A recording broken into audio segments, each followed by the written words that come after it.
This is Tim Bryce with my column titled, Has Freemasonry Lost Its Luster? As a Freemason who has had more than one run-in with Grand Masters, I've become a lightning rod for others who are no longer satisfied with the institution, both in and outside of my jurisdiction. I'm not sure I can help other than to listen to their problems and offer some sympathy. Recently, I heard from two brothers in my jurisdiction who called to complain about what was going on in their lodge, or more specifically, what wasn't happening. One was in his early 30s, the other in his mid-70s. Remarkably, their complaints were similar. Both fervently believe in Freemasonry as a concept, but have difficulty accepting how it is physically practiced in their jurisdiction.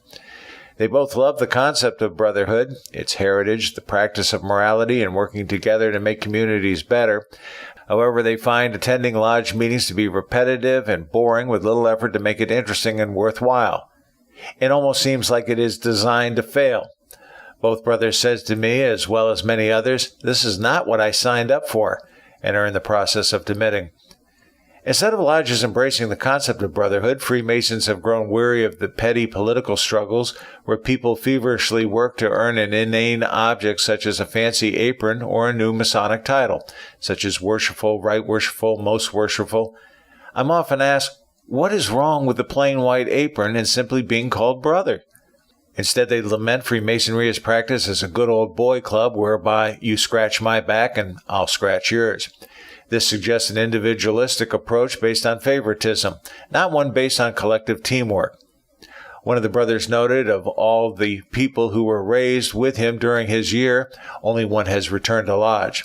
Most simply disappear, move on to other endeavors, and drops out. This suggests the lodge is not offering anything of value to its members, such as stimulating discussions and meaningful social interaction. Like many other jurisdictions, we have watched membership here erode over the past 15 years, losing over 1,500 on an annual basis. This is perplexing to the brothers I talked with who commented while membership dwindles, the aprons and titles never abate. I tend to refer to this type of phenomenon as rearranging the deck chairs on the Titanic. In other words, people tend to worry about the wrong things. The brothers had hoped to find a place for the free expression of ideas and debate, of stimulating discussion and mental gymnastics, to be curious and learn. But this is typically frowned upon by both the lodge officers and Grand Lodge, who are quick to squash such discussions. Consequently, lodge is no longer a place of enlightenment, and people quickly exit it at the conclusion of a meeting. They admit to having met some fine people along the way, true believers in the craft, but also a lot of petty people who become jealous over the success of others and undermines them. Such backstabbing tends to make people paranoid and not comfortable in their own lodge.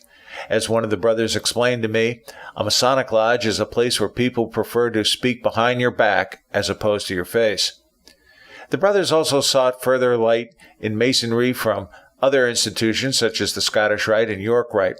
Again, they didn't find it stimulating, just this is the way we've always done it. Maybe this problem is unique to their jurisdiction, but I doubt it. I find it difficult to console such brothers, as I have always contended Freemasonry requires a major overhaul. Having fought the immovable object, though, for so long, all I can advise them is, you can't fight City Hall. This inability to adapt to change is the single biggest reason why the craft is losing members, frustrates good Masons, and causes them to abandon the fraternity.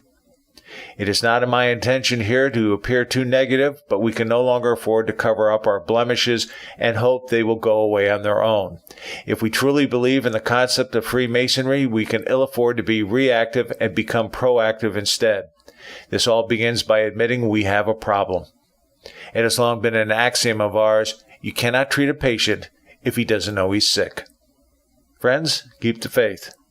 This is Tim Bryce in Palm Harbor, Florida. Follow me on the internet at timbryce.com.